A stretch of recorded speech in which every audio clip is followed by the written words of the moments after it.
My husband poured our daughter's ashes into the toilet and threw her urn at me. I had to spend the night in my car last night. I couldn't sleep through crying, trying to stay warm enough, and thinking that somebody was going to suddenly appear at the windows. I've been trying to find a place to park so I can try to sleep today, and I found a place, but I can't rest. I feel so empty and scared. I don't want to go into much detail here, but our daughter passed away very suddenly last year.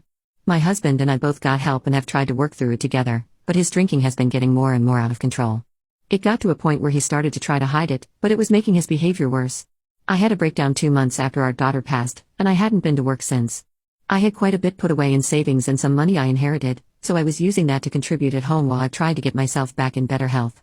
In January, my husband started on his sobriety journey, but his business started to suffer. There were some difficulties through the lockdowns and we both worked hard to make sure the business made it through. He took out a loan earlier this year and I gave him the rest of my savings and started back at work. Things were going well with the business and as well as they could have been for us, until he relapsed last month and was hiding it from me. I lost my job 2 weeks ago and I've been looking for work since. It's been stressful, but nothing we couldn't have managed. Yesterday I got home and my husband was already home and was very intoxicated.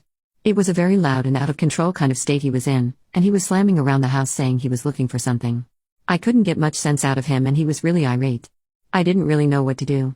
And when I tried to ask if he was okay, he got in my face and was quite aggressive with me. He randomly started to throw accusations at me, accusing me of all kinds of things that I have no idea where any of it came from. I was scared at that point and didn't want to be in the house with him.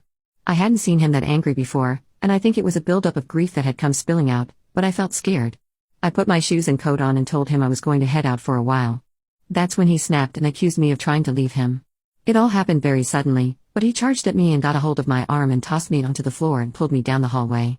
At some point of him drunkenly shouting about him not letting me leave him, he suddenly stopped and told me he was going to give me a reason to hate him so much. He stormed off into the front room, took the urn with our daughter and headed to the downstairs toilet.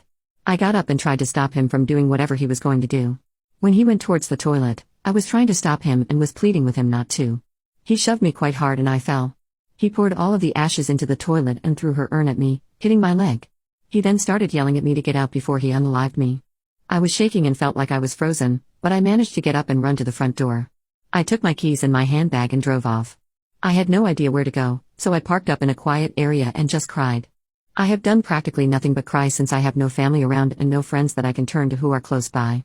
I was sick earlier on, but I've managed to keep some water down. I thankfully keep a supply of it in the car. I don't know what to do. I switched my phone off all night in case he tried to contact me. I didn't want to hear from him. He's tried to call me today, but I can't be around him while he is drinking again. I can't let him keep taking his anger out on me like this. I feel like it's all my fault. Everything. I just needed to vent. I'm exhausted of feeling like this.